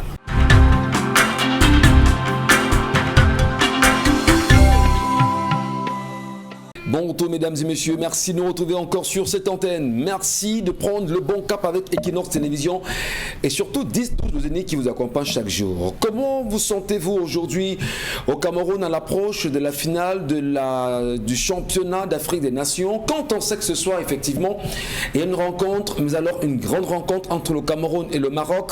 Comment les Camerounais se sont-ils sentis à la suite du match gagné avec la République démocratique du Congo? Est-ce qu'ils sont fiers d'eux quand on sait également qu'aujourd'hui la RDC a choisi bien évidemment d'adresser une plainte à la CAF concernant cette rencontre-là pour un certain nombre de faits qu'ils ont eux-mêmes exposés là-dedans? Est-ce qu'on peut dire en tant que Camerounais qu'on est fier d'avoir eu de cette façon cette victoire? C'est pas moi qui le dis, c'est des Camerounais qui s'expriment et estiment qu'ils ne sont pas très heureux pour certains. Également, on se pose encore la question, qu'est-ce qui se passe aujourd'hui avec notre Camerounais, musicien Richard Bona? Est-il réel effectivement que Richard Bona n'est plus Camerounais? Serait-il aujourd'hui ghanéen? Eh bien, ça fait parler plus d'un quand même sur la toile. C'était juste un petit clin de Dominique Audrey. Ça va bien? Votre Bona préféré n'est plus Camerounais? C'est vrai ça? Oui, c'est mon amour. Quand vous dansiez, Michael Jackson, il était quand même... Non, je pose la question. Le bonheur préféré de devenir on n'est juste pas content. On n'est juste pas content. Et il a des raisons de ne pas quitter le Cameroun. Camerounais. Ouais. Tous les jours ici, vous pleurez, non? Même la CNI Est-ce qu'on n'a pas honte d'être Camerounais? Certainement, le Cameroun lui a donné toutes les raisons d'avoir honte et de ne plus vouloir de ça. Bon, peut-être qu'il pourra redevenir Camerounais ensuite quand les choses... Parce que ça ne change rien, qu'il soit Camerounais ou pas. Si tu n'as pas de CNI, tu n'es pas Camerounais. Et son attachement demeure parce que ces différentes récriminations, ces différentes plaintes, ce qu'on peut appeler ces combats, c'est toujours pour le Cameroun et pas pour peu importe le pays qu'on pourra lui attribuer. C'est bien dommage. Ça continue parce que qu'il soit Camerounais ou pas, est-ce que vous l'écoutez? Non. Il y a des Camerounais qui lui ont posé la question, s'il est vrai que tu es Ghanéen aujourd'hui, quand tu es revenu au Cameroun, il dit... Il faudra attendre que ce régime quitte le pouvoir. Mais je vais vous expliquer quand même. Les artistes, en tout cas les artistes de la trame de Richard Bona, sont ceux qui n'ont pas besoin de passeport en principe. Ils n'ont même pas besoin d'appartenir à un pays. Il faut parce que c'est eux qu'on appelle les enfants du monde. C'est pas nous autres. C'est eux en fait qu'on appelle les citoyens du monde. Ouais. Parce qu'ils ont la possibilité d'être chez eux partout. Et nous, on lui a refusé la possibilité de venir enterrer sa propre maman. Au Cameroun. Voilà, et vous dites quoi? Non, quand même. Voilà. C'est nous qui l'avons chassé. C'est pas lui qui allait prendre nos vraies nationalités. C'est nous qui l'avons chassé. Il a fallu que Achille Mbembe tampote tous les toits du monde en disant mais depuis les ans je n'ai pas de passeport. Mon passeport fait quoi? Quand vous voyez une personnalité comme Achille Mbembe qui conserve la nationalité camerounaise, avec un passeport camerounais, on refuse de renouveler son passeport. Vous voyez quoi? Richard Bona, on lui dit, oui, pour venir enterrer ta maman, tu appelles d'abord l'ambassade à New York, à Washington, on te donne rendez-vous. Mais l'enterrement, c'est tel jour, puisque il a la possibilité de prendre le visa même à l'aéroport, même s'il avait un passeport américain. Pourquoi ne pas lui donner la possibilité de prendre le visa à l'aéroport de Douala et ça va sortir? Ça vous pense également un tout petit peu, Charles Mbachou, cet éloignement de Richard Bona de ses terres, désormais ghanéen? Quel est le sort qui a été réservé à Manu Dibango? Comment est-ce qu'on a géré Manu Dibango jusqu'à sa mort? Comment est-ce qu'on a respecté la mémoire de Manu Dibango une fois qu'il soit parti?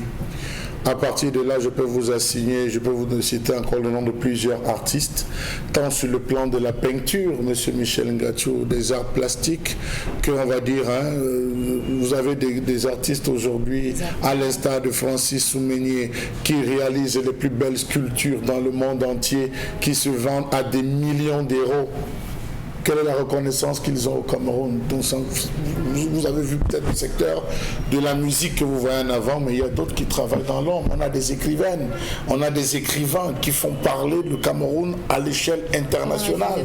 Quelle est la reconnaissance qu'on leur donne? Le Cameroun est une truie qui avale et qui mange ses petits, c'est tout. Le Cameroun est une truie qui mange. Je vais vous poser une question, M. Michel Ngachou. S'il y a une personne qui a pu susciter des vocations et faire rêver, vous l'avez connu, Saint-Lazare Mougou. Ouais. Il est parti, question de temps. Aujourd'hui, qu'a-t-on fait? Je peux vous citer des cas.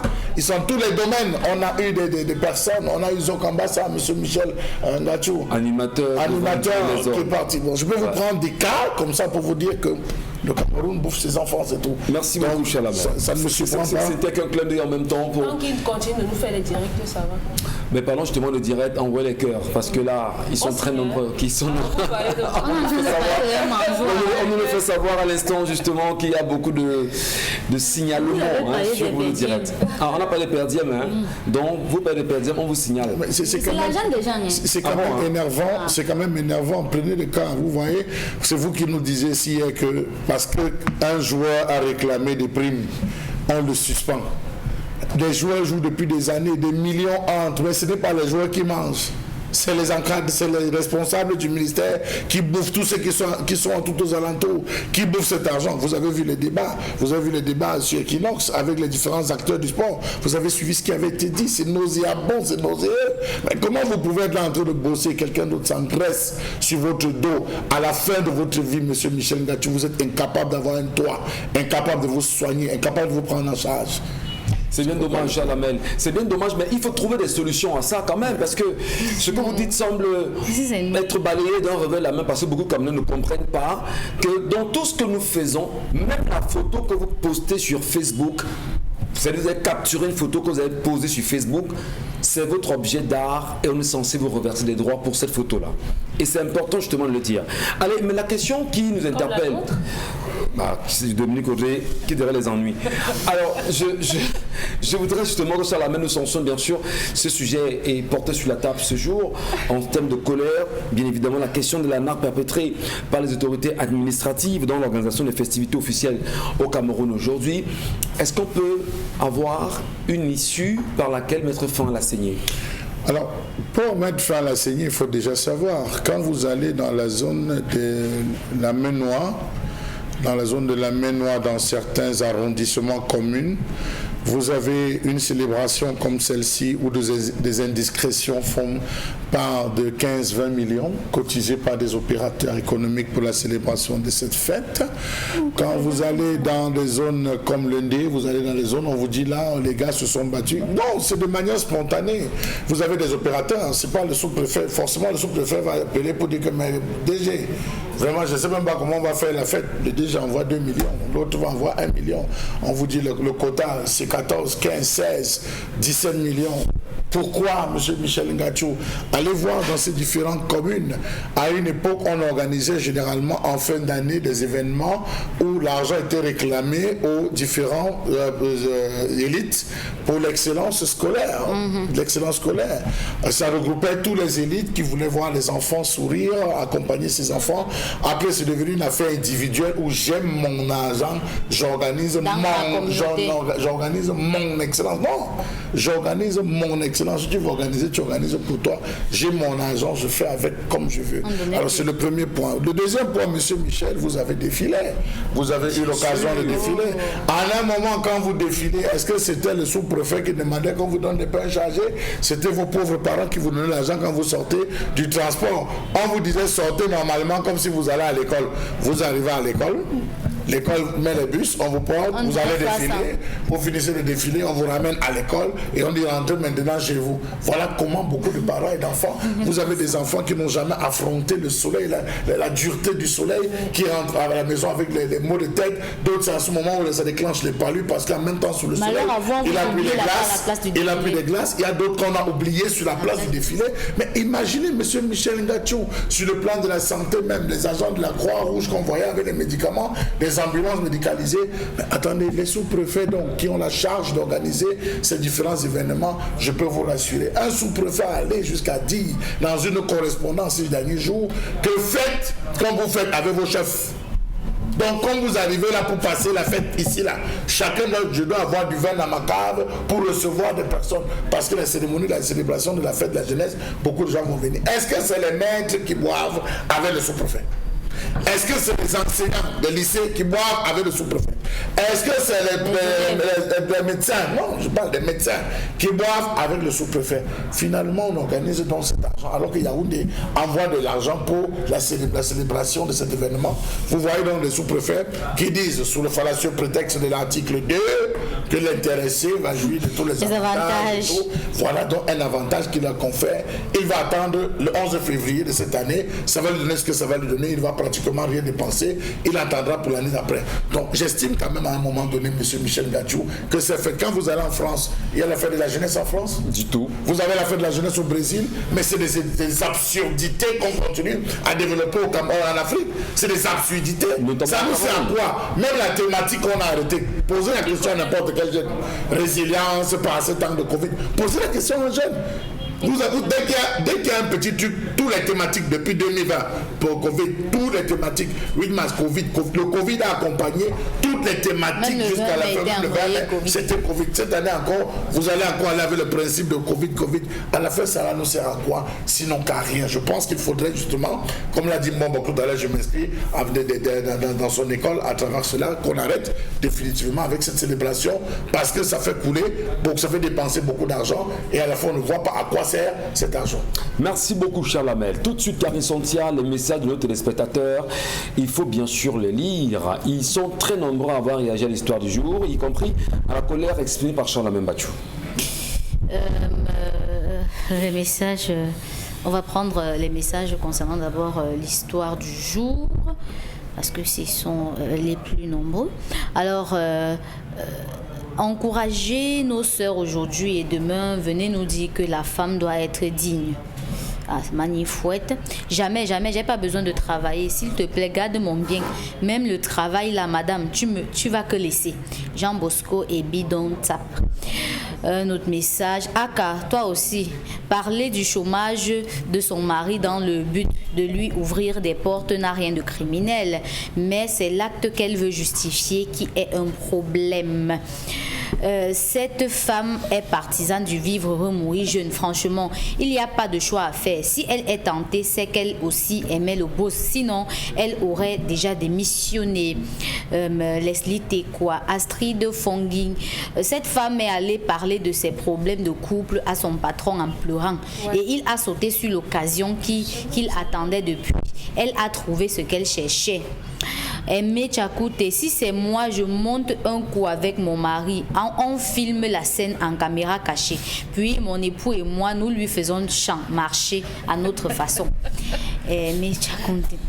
Cette femme devrait avoir honte de venir soumettre cette proposition à Equinox. Ceci dit, elle n'est pas du tout responsable, dit Canarcis. Les gens n'ont pas la même conception de la vie.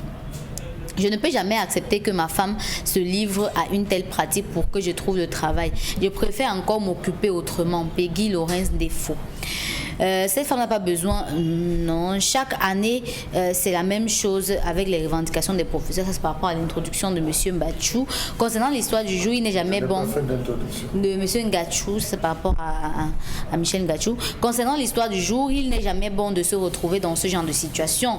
Il n'y a rien de plus mal que de perdre sa dignité. Cette femme doit soutenir son mari, mais pas à ce prix. Floriane Guiandem. Et je rejoins dans une participante de Parole de Femme hier, qui disait que lorsqu'on a des problèmes dans son foyer, il n'est pas bon forcément de sortir avec.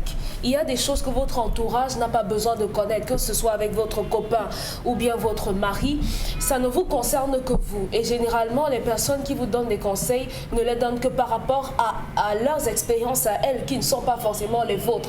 Donc, il faut choisir ce que vous dites aux gens, parce qu'au final, ça peut se retourner contre vous plus tard. Je vais dire, je suis mariée avec Charles Lamel et aujourd'hui, il n'a pas rationné.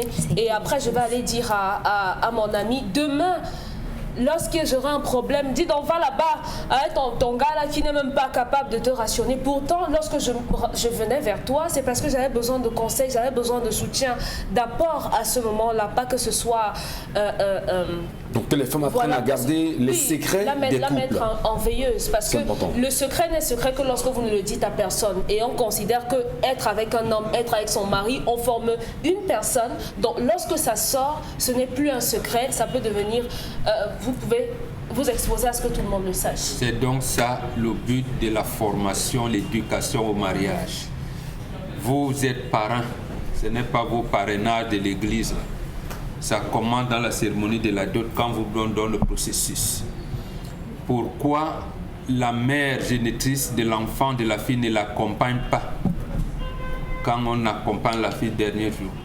Justement, c'est une manière de vous dire, s'il y a des problèmes demain, ta maman, ta génitrice n'est pas là, voici la personne. Pendant le processus de la dot, le chef dit pourquoi les deux amants ne parlent pas. Et on vous présente des gens. Voilà donc la symbolique du mariage. C'est pour ça que nous vous disons toujours que le problème, la notion de la complexité dans les relations est très importante. Et on ne peut l'apprendre que chez les bandous. Par exemple, cette situation arrive. Si cette femme s'était rappelée le processus d'adot comme elle semble aimer son mari, et la première personne à se trouver, c'est la maman qui l'a accompagnée. Ce n'est même pas sa génétique. Maman, le travail aujourd'hui, hein, il y a ci, il y a ça, il y a ça. Sa maman lui aurait donné des informations. Mais quand on commence à penser que, bon, moi, hein, j'ai dit s'il y a bon, ça commence à... Karine. Que de messages ce matin? Oui, d'autres messages. Ce qui est sûr est que ce mariage est gâté. Cette femme ne regardera plus jamais son mari correctement. Non, qu'elle si accepte elle y ou pas. va. Le message, je suis dans le message. Qu'elle accepte ou pas, son mariage est foutu. Tout à fait. Pourquoi? Je suis d'accord. Pourquoi le Elle a dit-on? déjà intégré que faut-il dire à mon mari ou pas. Peut-être Pour elle a même oublié qu'elle a dit elle-même que mon salaire suffit pour nous prendre en charge. Elle a oublié ça. Elle intègre que ouais, si mon mari travaille ici, j'ai eu une proposition, hein, est-ce que déjà quand vous intégrez ça, c'est ce qu'on vous dit souvent, et ça vous ne pouvez l'apprendre que dans les mathématiques quantiques. C'est là où vous allez comprendre ce qu'on appelle l'infiniment complexe de l'homme, complexité de l'homme. Dès lors que vous l'avez intégré, donc ça se dessine au niveau des noumènes avant de se matérialiser en phénomène. Très bien, bon. Merci beaucoup. Donc cette téléspectatrice a bien dit. Peut-être elle a déjà fait. En posant l'histoire ce matin.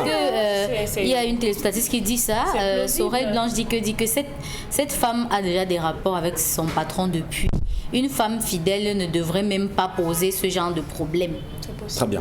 Merci beaucoup Karine. Merci à vous madame, messieurs pour vos nombreuses réactions. Elles sont vraiment nombreuses, mais alors très nombreuses. On les lira et au fur et à mesure sur la même page Equinox TV, on va aussi échanger comme à l'accoutumée. Tout de suite, la revue des réseaux sociaux Karine Santia que nous réserve la toile ce matin.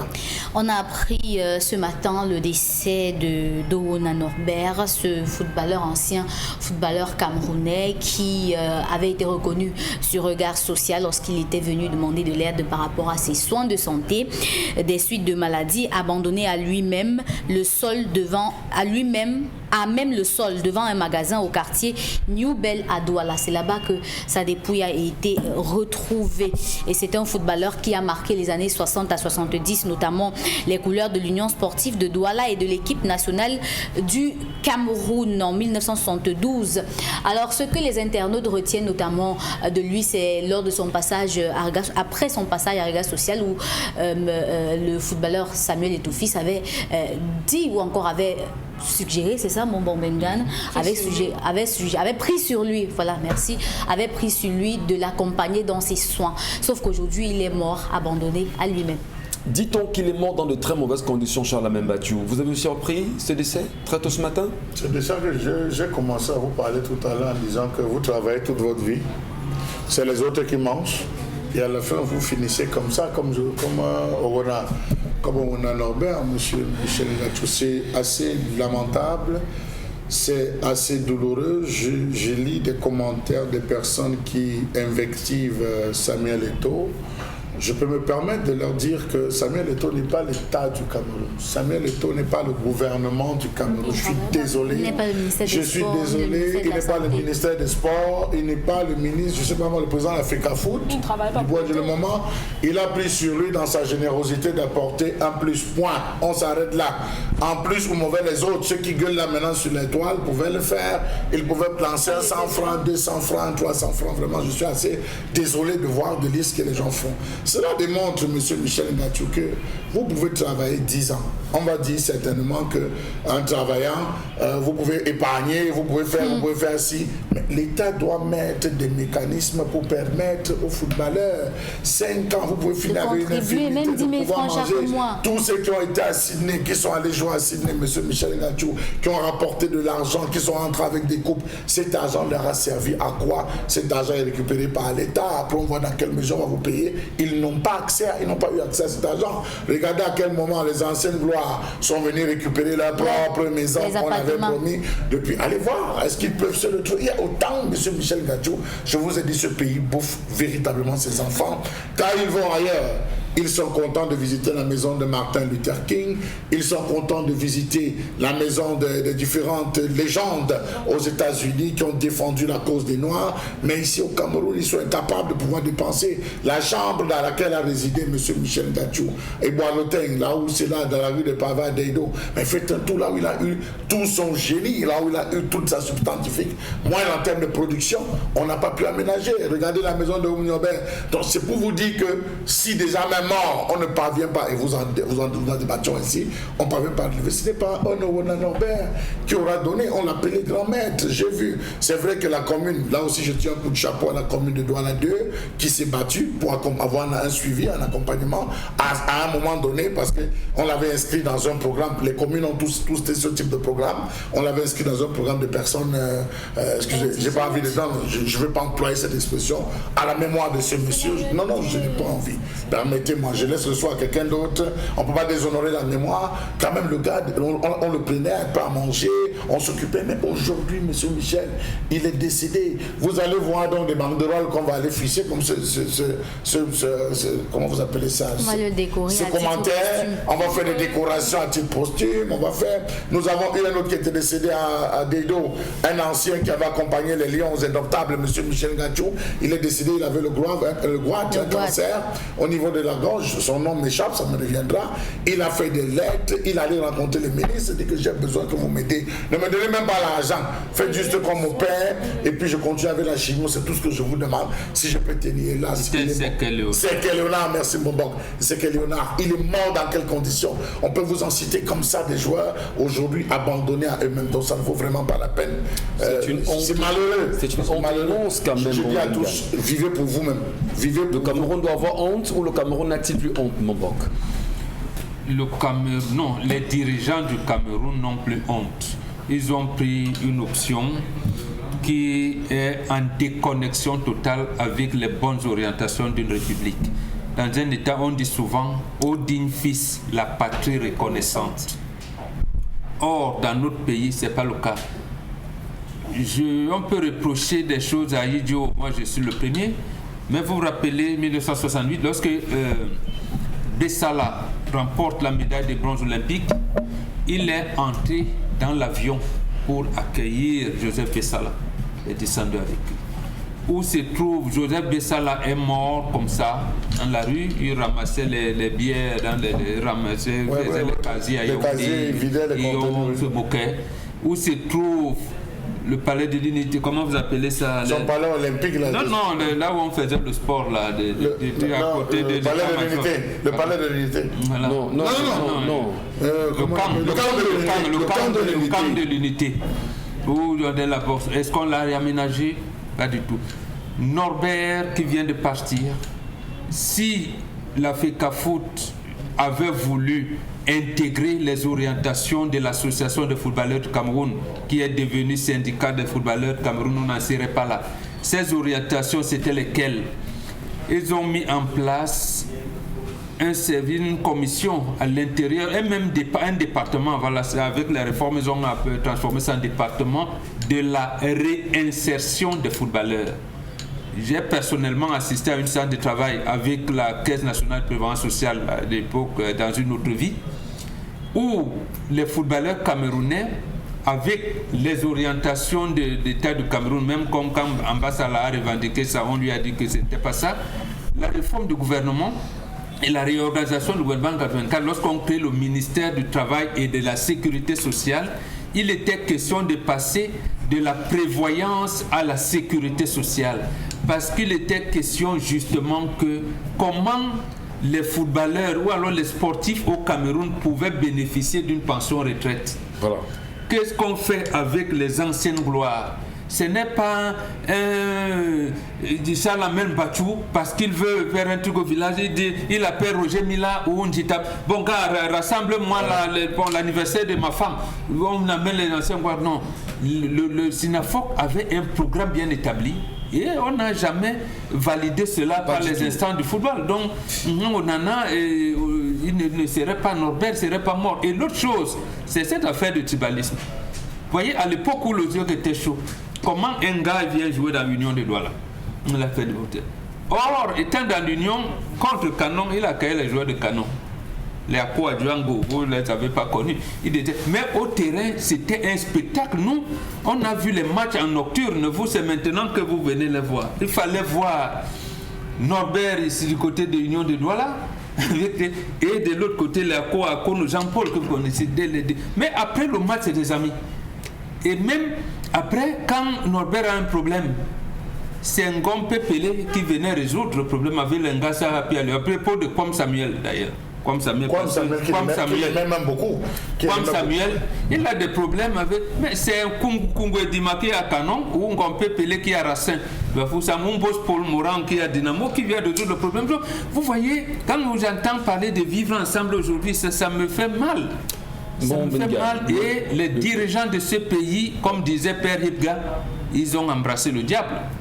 Et voilà les conséquences aujourd'hui. Qu'ils n'oublient pas qu'eux aussi, ils sont des êtres humains.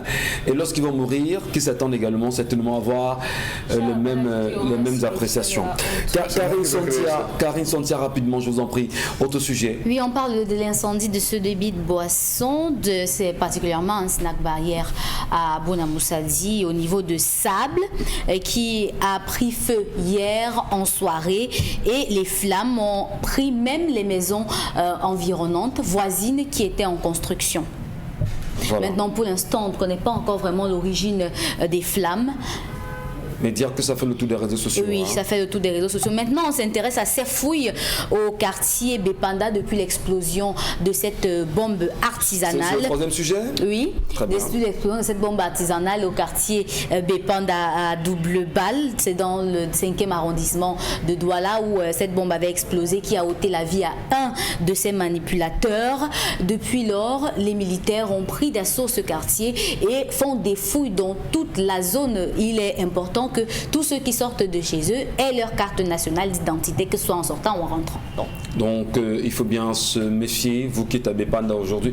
Mais c'est depuis ce matin, depuis 1h du matin, qu'il y a déjà cette il y a des fouilles dans les domiciles. Oui, il y a cette patrouille policière, militaire là-bas. Donc il faut faire très attention pour ceux qui habitent Bepanda aujourd'hui. C'est une action salvatrice, Dominique Audrey?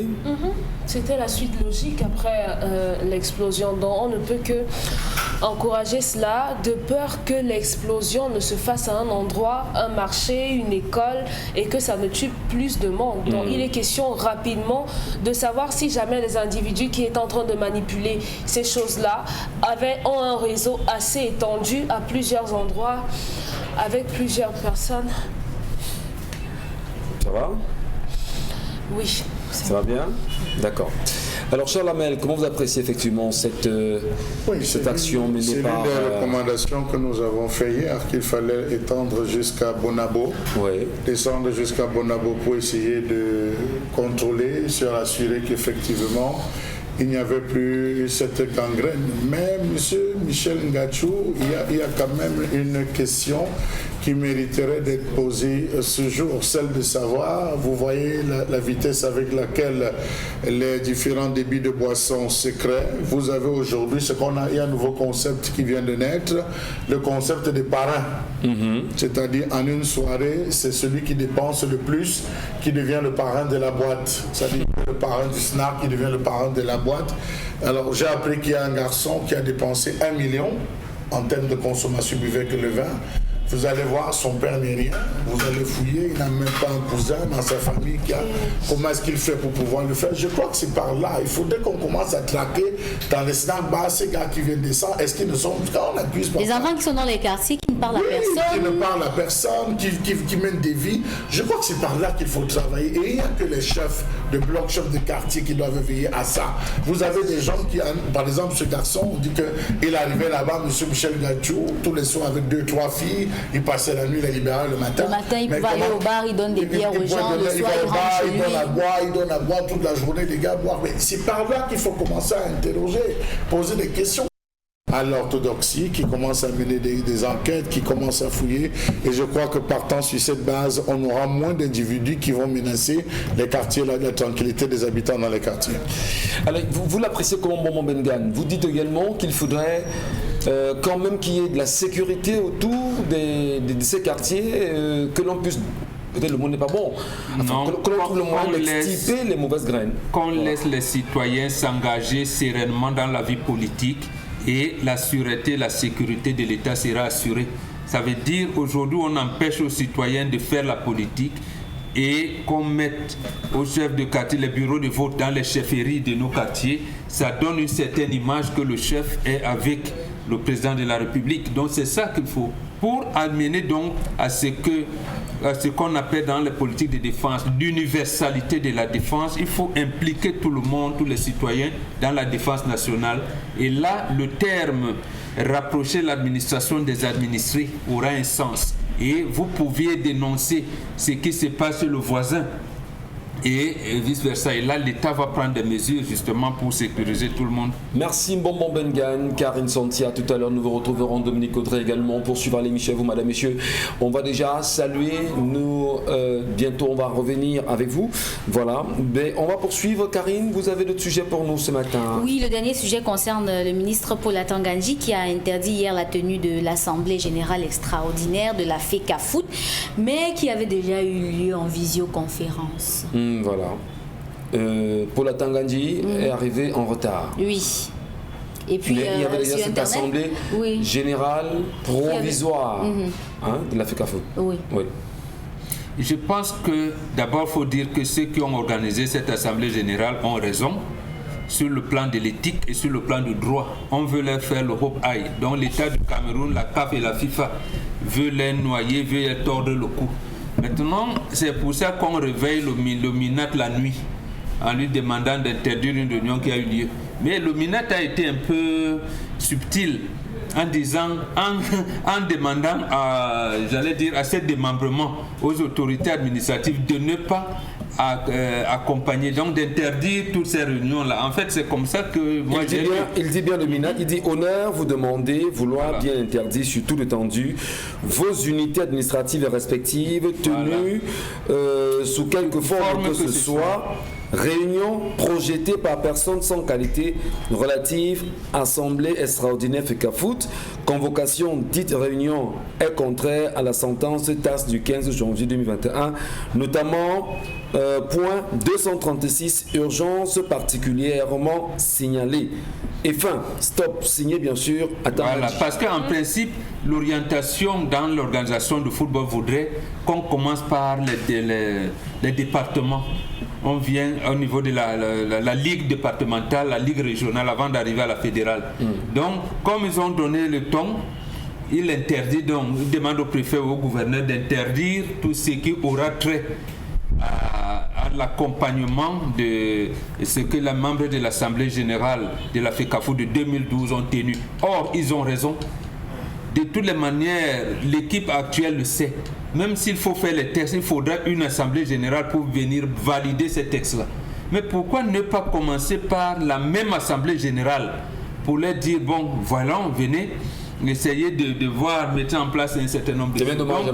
En fait, la FIFA a amené le Cameroun dans on sait que le TAS avait invalidé cette assemblée générale de 2009. Non. De 2009. De 2009, effectivement. Voilà. Donc le TAS avait invalidé. Il a validé ça quand? Invalidé. Quand? Le TAS n'a pas invalidé ça. Le TAS a invalidé. Vous avez écouté quand même Parfait sur la question ce matin sur de 2013. C'est de 2013. Il faut qu'on soit clair. Donc l'Assemblée générale de 2009 est encore valide. Oui, non, on n'est plus là, on est en 2012. Ce bureau exécutif provisoire mis en place par ce nouveau... On a l'Assemblée générale de 2012 qui doit continuer. C'est elle qui est valide. D'accord. C'est elle qui est valide et c'est celle qui doit organiser le football aujourd'hui. Comment on peut demander à quelqu'un, dire à quelqu'un ton élection est invalide, mais viens quand même et organise les prochaines élections. C'est pas normal. C'est comme si vous me dites, bon, comme tu as divorcé avec ta deuxième femme là, elle vient quand même rester avec toi pour préparer son remplaçant, l'arrivée de sa remplaçante. C'est comment ça peut se faire. Donc, où on a divorcé, on se sépare. Ou alors on n'a pas divorcé. Allez, un petit point. On dit seulement séparation de corps. Mais si on dit divorce, c'est divorce. Un petit point rapidement. On va retrouver nos amis de Miss Beach qui sont avec nous ce matin en studio. Dans ce bureau provisoire, dans ce bureau exécutif provisoire, bien évidemment, de la FECAFOOT, il y a comme président, c'est le sénateur Albin Bida, le vice-président Prince Ndoki Mokete et des membres Dr François Dikome, Dr Tado Marou, Maître Boudjiko Yukeka Pierre, Lucien Tomo et M. Sa Walters. Attendons de voir ce que ça donnera après le CHAN, parce qu'on sait que la guerre sera encore très forte après cette compétition. Bonjour à nos amis de Miss Beach qui sont avec nous ce matin. Bonjour à vous et bienvenue chez Equinox.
elles sont avec nous. Bonjour à vous. Bonjour. Good morning. Good morning. You are welcome. How are you? Thank you very much. We're doing very fine. Thank you. Tell us about Miss Beach Cameroon now, please. Your name is Antem Noela. Okay. Thank you very much. My name is Atem Noela and I am Miss Beach Cameroon 2021. Thank you so much. Let's go now. Good morning. My name is Atem Noela and I am Miss Beach 2021. I come from the southwest region of Cameroon. And we are here as a family, Miss Beach Cameroon, which is all about protecting the environment. We are here to raise our voice to say that we are the ones responsible to take care of our environment, because if we do not take good care of our environment, it's going to affect us greatly. Look at what is happening globally, like let's say the coronavirus. Who knows?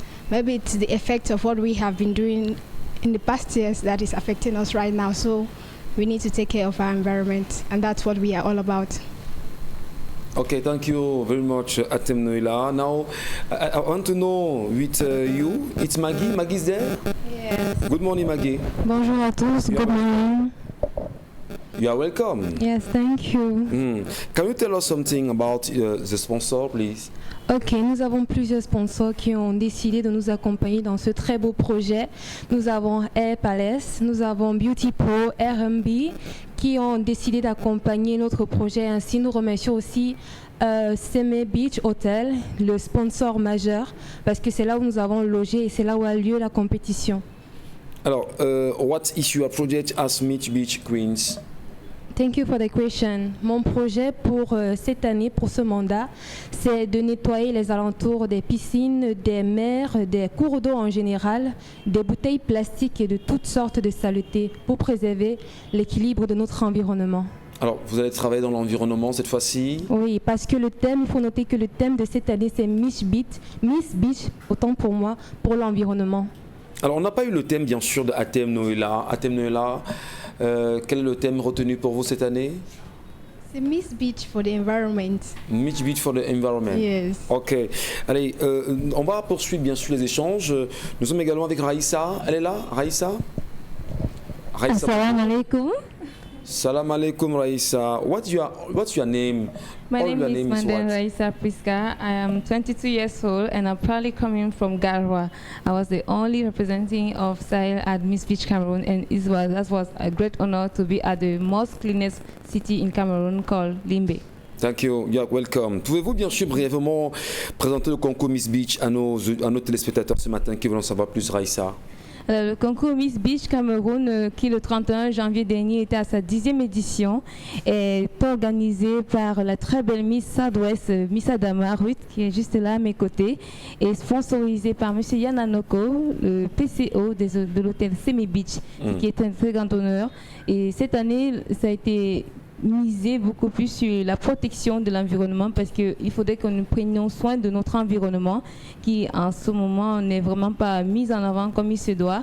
Pour l'année 2021, je vous invite tous à miser sur l'environnement, et grâce à la Covid, nous avons pu voir que nous pouvons mener nos campagnes à travers les réseaux sociaux. Utiliser à bon escient les réseaux sociaux. Je vous en remercie. Allez, effectivement, ça fait plaisir. Vous avez vous aussi un thème quand même retenu cette année, non? Oui, un thème particulier. Pour moi, je mise plus sur l'éducation à l'environnement, parce que pour moi, l'éducation, c'est la base de tout. Et surtout avec les enfants, parce que les enfants, c'est la génération future. Donc, c'est très important de les mettre déjà dans le bain. Nous n'avons pas peut-être eu cette occasion par nos parents, peut-être parce qu'ils n'avaient pas cette conscience, peut-être par ignorance. Mais je pense qu'on peut mener à bien, on peut lutter ou bien améliorer cette particularité. Voilà. On a une autre Miss avec nous, elle est là, je sais pas, est-ce que toutes les Miss sont passées déjà?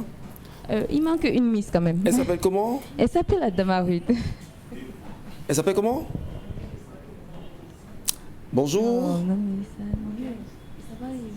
C'est bon? Vous nous écoutez? Hello. Ok, that's good now. Alors, comment comptez-vous justement mener à bien les activités durant cette crise sanitaire qui fragilise le secteur environnemental?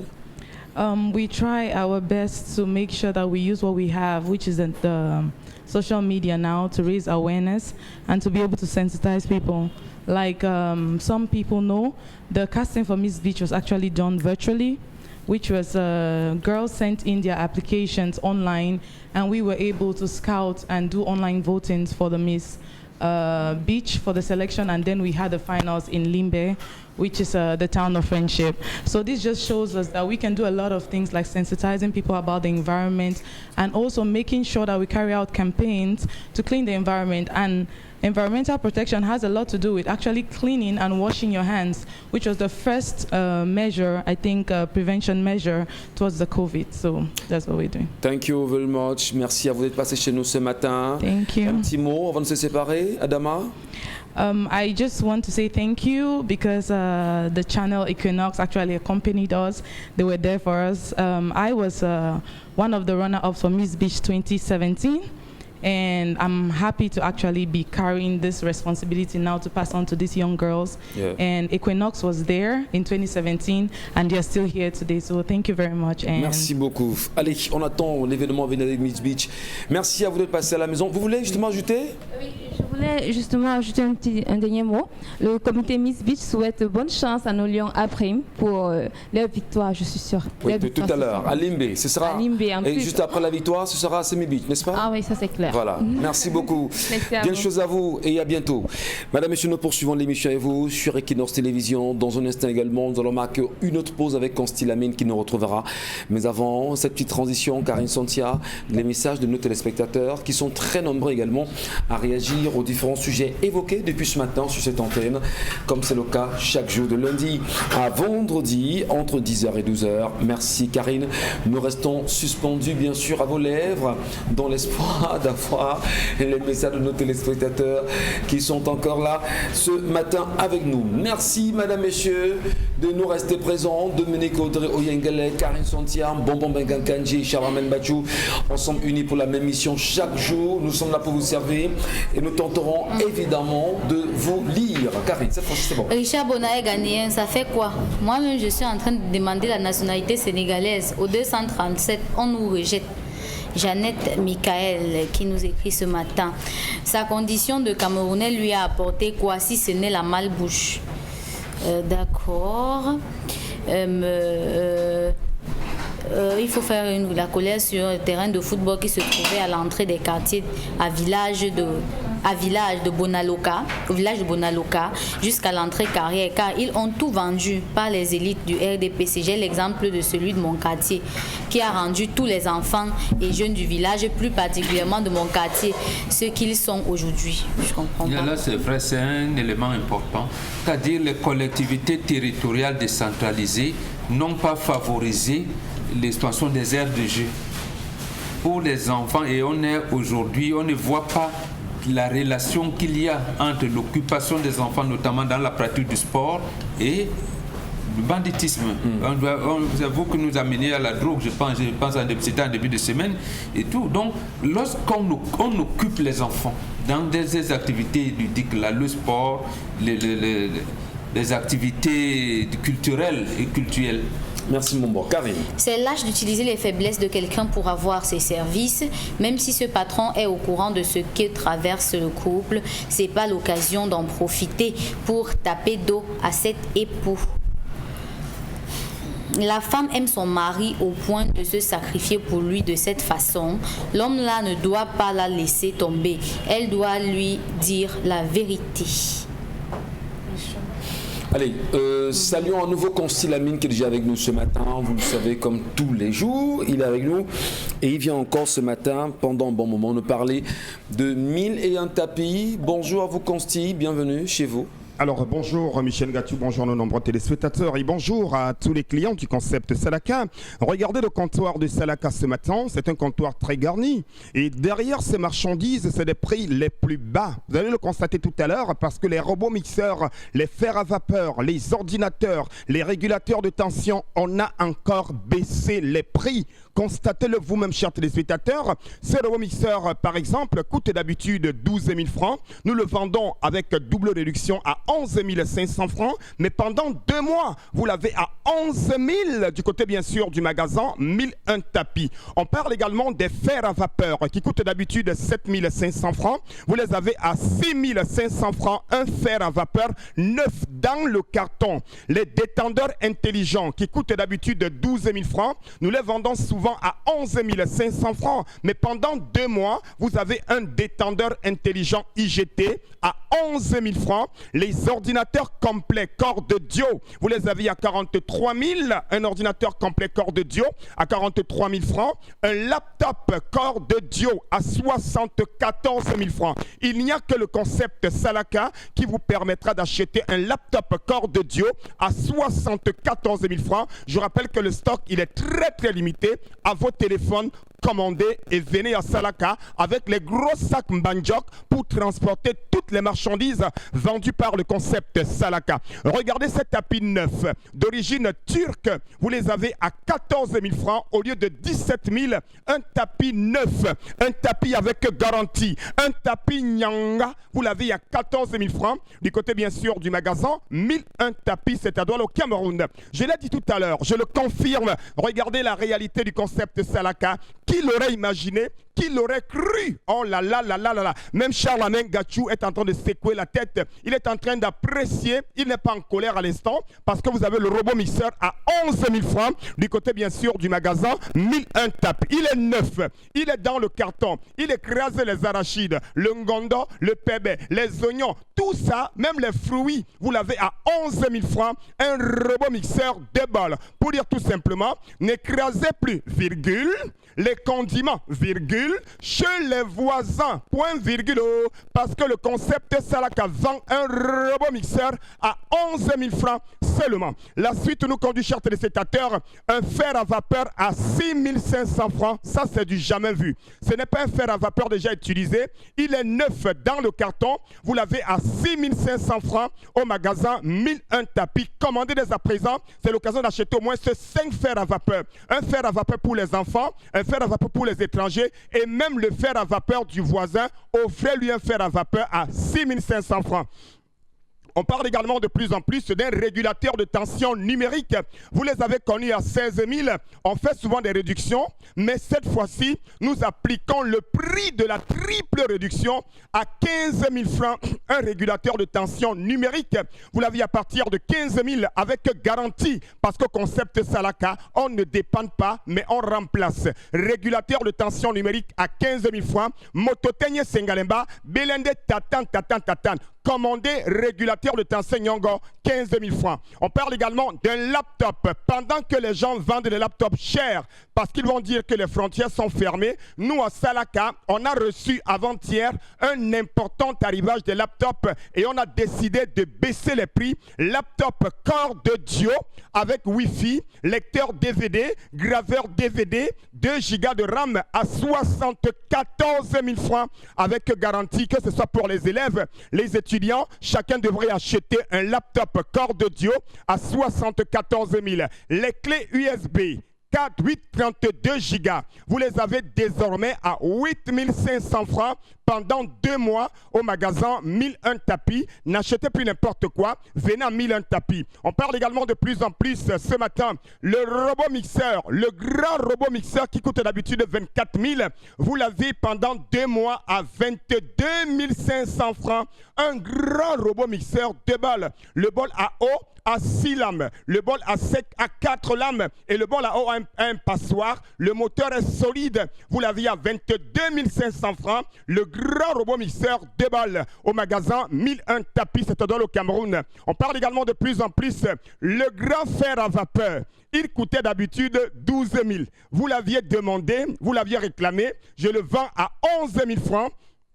Un grand fer à vapeur au magasin 1001 tapis. On parle également de plus en plus d'un ordinateur complet. Vous l'avez à 43 000 francs. Chers téléspectateurs, n'allez plus faire les saisies chez les voisins. Un ordinateur complet corps de Dio à 43 000 francs. Le détendeur intelligent IGT, vous l'avez à 11 000 au magasin 1001 tapis. Un détendeur IGT, au lieu de 12 000, vous l'avez désormais pendant 2 mois à 11 000 francs au magasin 1001 tapis. Les rallonges à 5 500 francs. Pour ceux qui ont connu des anciens prix, regardez que le concept Salaka a baissé encore les rallonges à 5 500 francs pendant 2 mois pour la nouvelle année et surtout pour le plaisir de tous les auditeurs. Les cuiseurs de riz, oh là là là là là là, un cuiseur de riz double fonction, on peut préparer les ignames en haut et préparer le riz en bas. Vous l'avez à 24 000 francs au magasin 1001 tapis, cuiseur de riz électrique double fonction. Les ouf, regardez la présentation physique, ça à la radio, ça prend la clé USB à 33 000 francs. Les oufers au magasin 1001 tapis. On parle également des bouloirs qui sont toujours à 6 000 francs. Les bouloirs en inox, nouvelle version, vous les aviez à 6 000 au magasin 1001 tapis. Les robots mixeurs, les laptops à 74 000. On parle également des robots mixeurs à 11 000 francs. Des lustres à partir de 40 000. Tous ces articles-là, ça se passe au magasin 1001 tapis. Les fers à vapeur à 6 500 francs. Et je ne saurais partir sans donner rendez-vous à tous nos téléspectateurs du 10 au 14 février. Je vous attends à la salle des fêtes d'Aqua. Le magasin 1001 tapis sera à la foire des leaders du 10 au 14 février. Nous allons encore baisser les prix. Mais déjà pour l'instant, venez acheter un robot mixeur à 11 000 francs au magasin 1001 tapis. Mototin, tatan, au 1001 tapis. Merci. Merci beaucoup, merci infiniment. Nous vous remercions infiniment, madame, monsieur, pour l'intérêt que vous portez à l'émission 10-12 le Zénith. Et nous allons poursuivre l'antenne avec vous, quoi qu'il en soit. Sacré Constilamine. Allez, à demain, 10h, mesdames et messieurs.